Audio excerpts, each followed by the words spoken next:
Academy for Health and Fitness. Hello, welcome back.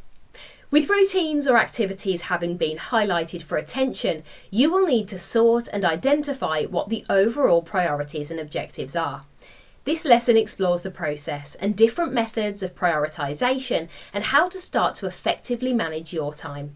It will guide you through a wide array of possibilities. The use of a time frame is far more important than the size of it. Don't spend 2 hours on a project when you can complete it in 30 minutes. It all condenses down to one basic question. Are you making the best use of the time that is given to you?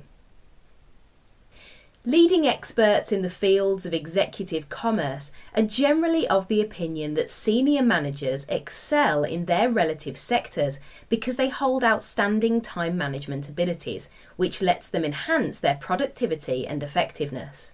To see the full course, visit the link in the description below.